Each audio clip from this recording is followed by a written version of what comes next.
But let's talk about that concept of electronic induction. Why does this resonance stabilization? Why do electron withdrawing groups enhance the acidity, like we saw with those chloride groups? So here's that acetic acid that we were looking at.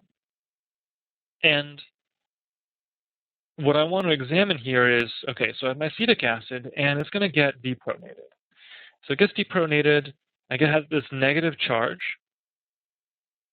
and remember with the resonance stabilization, it can drop back and forth, and I can basically just draw that as being delocalized. So there's a negative charge there, it is delocalized along that carboxyl group, and you can see that I have a pretty high electron density there. That's sort of this outline that I've drawn here. It's a pretty high electron density. And the thing that is important to understand is that charges don't like to be concentrated. Right? Based on entropy, we know that nothing likes to be concentrated. Things like to be diluted, spread out. Charges, the universe, will be happiest when all the charge of the universe is spread out completely evenly. And so when you concentrate things more, that's entropically unfavorable, and molecules don't like that. So whenever you have charges that are very highly concentrated, we're talking about molecules that are very unstable. So this carboxylate ion has a pretty strong concentration of charge there, and so it doesn't really like that. So the way we can enhance the acidity is to spread that charge out over the molecule some more. That'll drop down. It'll decrease the concentration of that charge. It'll drop down its sort of energy state and make it more stable. It's now more comfortable to be charged. It's okay being in solution, and it's happier that way. So let's do that. We're going to replace one of those carboxyl or hydrogen atoms with a chloride. And when we did that, because it's electronegative, pulls some of the electron density over. So you'll see its electron cloud grow a little bit, and this electron cloud will shrink a little bit. Okay? So it shrank. I'll play that again so you can sort of watch how that happens. Okay? And so now the charge is spread out a little bit more over the whole molecule. It's not quite as concentrated over here, and so it's happier that way. So this is a stronger acid now because the conjugate base is now weaker. It's more stable in solution. Let's do it again. Let's do another chloride atom, a chloride group, and again, it'll expand its own electron cloud and pull electron density off of the carboxylate. And so it shrinks it even more. And now it's even more spread out, starting to look a little bit even here. So this is a pretty strong acid, again, because this is a now weaker conjugate base. It's not as concentrated. And let's do it one more time. And now you can see it's pretty well distributed. The charge is nice and even around a pretty large surface area of the molecule. And now it's a lot happier. So we can call this a stable conjugate base. You can see the original molecule is an unstable conjugate base because you have a really strong concentration of the charge over here. Lots of electron density. So this more stable conjugate base is a stronger acid. It's a weaker conjugate base. So we've just been looking at acids. What about bases? What if I have an amine? Okay, we know amines are actually going to act as bases, so they can take on protons, and then you have a positive charge here. So you have very little electron density. You can see how scrawny that electron density looks there. So it's positively charged, and again, because it's positively charged and very, very low electron density there, it doesn't really like that. Putting electron withdrawing groups, though, like chloride, like nitro groups, like resonance stabilizing groups, so benzene rings, things like that, is going to pull electron density even further away, and it'll even more concentrate this charge. So that actually weakens the basicity. It doesn't strengthen it like the way that it strengthens acids. What we want here is electron donating groups, and R groups, alkyl groups, are electron density donating.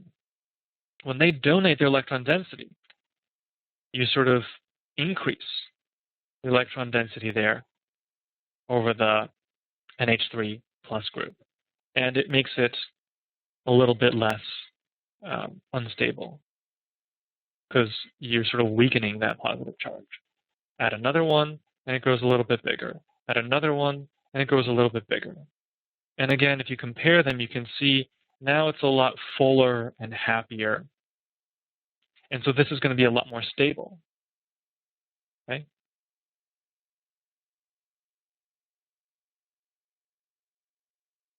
This is a lot more stable, and so it's happier like this in solution. So this stable conjugate base is only slightly electron deficient now, whereas the unstable one is very scrawny. It doesn't have a lot of electron density, and so that's pretty unstable. It's very electron deficient. Okay? So that's how acids and bases will deal differently with the presence or absence of electron density. Okay?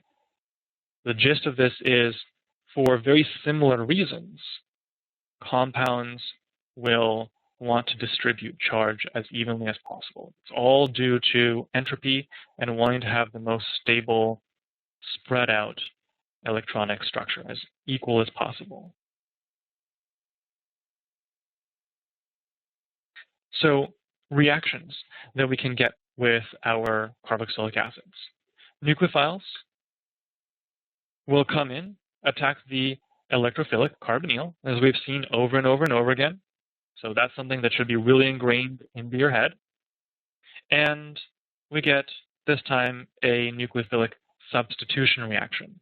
Again, it is a substitution reaction because the leaving group comes off and replaces, it substitutes. It's not SN1 or SN2. Those both require sp3 hybridized carbon atoms, right? Those are all reactions with just a whole bunch of sigma bonds. So there's a different mechanism, but we still do call it a substitution reaction, nucleophilic, because that's what it is. Esterification is a specific type of nucleophilic attack onto our carbonyl, where we have an alcohol or an alkoxide ion, that's the deprotonated alcohol, comes in, and again, leaving group comes off. This forms an ester, hence esterification. A reduction reaction can happen when I have a hydride anion. And this is a multi-step process, but I can actually reduce that down to an alcohol, let's say. Theoretically, I could reduce it infinitely down to an alkane, but that's not really infinitely, but I could reduce it to the end with an alkane, but usually that's not a single reagent. Can be sometimes, but those are more specific and specialized reactions. Okay. Halogenation and saponification. So we can get another type of carboxylic acid derivative to form, which is an acid halide. And with various halogenating agents like thionyl chloride or phosphorus tribromide, PBr3. You don't need to know the mechanism for these. They will replace the OH with the chloride. Again, you don't need to know the mechanism, so you don't have to worry about is this a nucleophilic substitution reaction or anything like that. It's a relatively more convoluted mechanism, so I don't really want to go into it because it's not going to be valuable for you. The point is, I end up with an acid halide here. And we'll talk more about acid halides in a moment. Saponification or soap making is a reaction where you pull off the proton from a carboxylic acid and turn it into its carboxylate salt. Acid here plus base makes a salt plus water, usually. So saponification takes fatty acids and turns them into salts, which makes them soaps. This is a really interesting thing to look at because this really marks the transition that we're going to make later on into talking about physical properties and how we can affect, for example, solubility in water. This long, mostly nonpolar fatty acid is not really going to be soluble in water.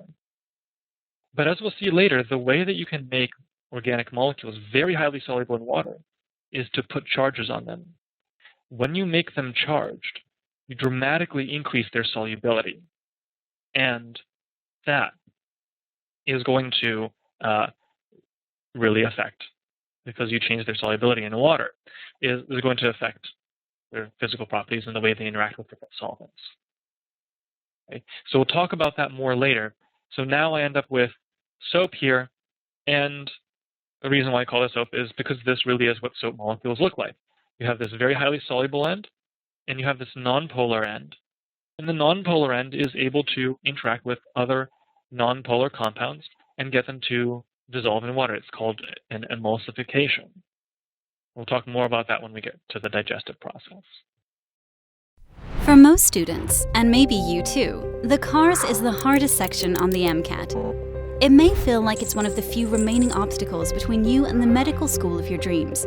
But as you try to prepare for the CARS, you find there is a never-ending stream of conflicting tips, strategies, and plans, none of which seem to actually help or show any results.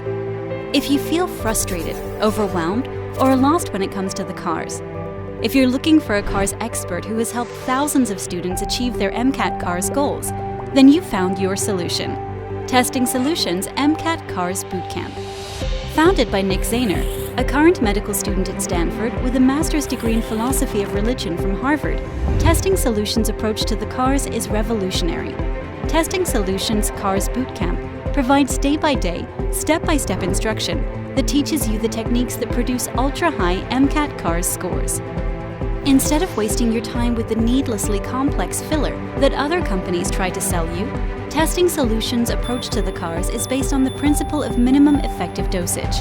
There's no wasted time, just the minimum amount of effort that is required to get you the results you want. With over 500 4.5-star reviews on Amazon, Testing Solutions CARS Bootcamp is the most trusted, proven, and effective CARS course available on the market today. You will have access to Testing Solutions' 180 meticulously designed CARS passages, the largest CARS practice library offered by any MCAT prep company in the country. Our passages are regularly rated by users on Amazon, Reddit, and SDN as the most accurate non-AAMC CARS practice passages available, consistently rated higher than Exam Crackers, the Princeton Review, Kaplan, and Next Step. Unlike some companies who prey on pre-medical student fears by charging outrageous amounts of money for their mediocre at best practice materials and courses, Testing Solutions will always charge a fair price for an amazing product. Because after all, we're not like the other test prep companies. We're aspiring doctors just like you, only a little further down the path. Let us help you do what we've already done. If you're not happy with your CARS Bootcamp for any reason, we offer a 100% money-back guarantee, no questions asked. You've got nothing to lose and the CARS score of your dreams to gain. Don't be one of the people who write us each week saying they wish they had found our MCAT CARS Bootcamp sooner. You don't have to struggle with the CARS any longer. Sign up and get started today.